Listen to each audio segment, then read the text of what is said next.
नमस्कार, मी नंदिनी चौधरी। आज आपण गूळ शेंगाचे लाडू बांधूया। एकदम सोपी पद्धत आहे, बांधून बघा। आवडलं तर शेअर करा, लाईक करा, कमेंट्स करा।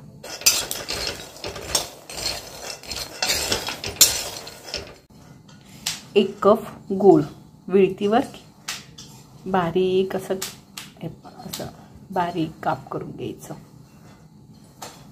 विदाउट केमिकलचं गूळ थोडंसं कमी पडलं म्हणून दोन्ही मिक्स केलं।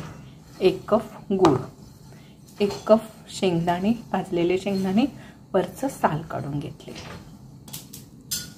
थोडंसं सुंठ पावडर आणि 2 चमचा तूप। मिक्सरमध्ये गूळ घालून घेऊया आणि त्याच कपाने शेंगदाणे घ्यायचं। गूळ, सुंठ पावडर आणि 1 कप भाजलेले शेंगदाणे, त्यातलं थोडे शेंगदाणे ठेवा। आता आपण हे मिक्सरला पल्स मोडवर फिरवून घेऊया। मिक्सरला दोन्ही एकदम घाला आणि फिरवा, म्हणजे बरोबर असं शेंगदाणे ना एकदम बारीक करायचं नाही, असं थोडं मोठं ठेवायचं। दोन्ही मिक्स करून एकदमच फिरवून घ्यायचं। तूप घातलं नसलं तर चालतं, पण थंडीच्या दिवसात पण तूप खावं म्हणून मी 1-2 चमचा तूप घालते आणि 1 मिनिट फिरवून घेते। तूप घालून 1 सेकंड मिक्सरला फिरवून घेतले। आता आपण एका भांड्यात काढून घेऊया। तूप घातलं की नाही लाडूला शायनिंग छान येते, चकाकी येतं।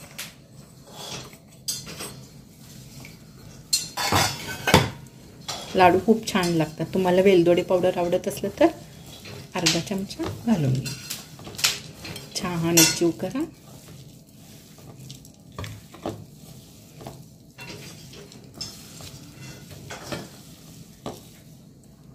आता ते ठेवलेले शेंगदाणे त्यात मिक्स करून घ्या।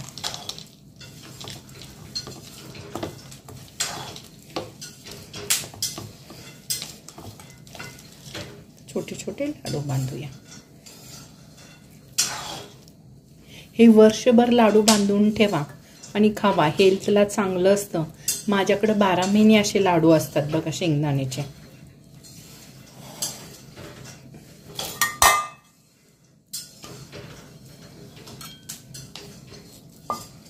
हे पा लाडूला असं शायनिंग चकाकपणा आलंय बघा तुपामुळं।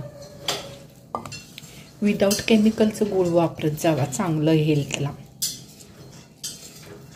हे लाडू फास्ट होतात बघा। पुढे लहानच बांधायचे, मोठे लाडू बांधायचे नाही, म्हणजे खाल्लं जातं छोटं लाडू।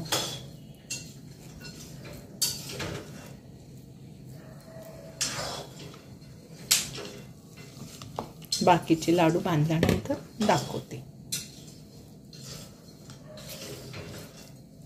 हे अख्खे शेंगांना तोंडात आले की नाही चांगले लागतात। माझे मिस्टर रोज जेवल्यानंतर 1 लाडू खातात।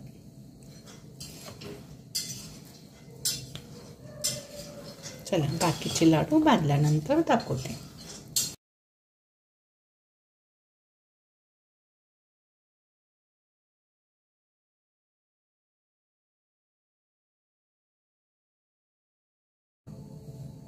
वेळेत वेळ काढून व्हिडिओ पाहिल्याबद्दल थँक्यू। Bye bye. नेक्स्ट रेसिपीला भेटूया।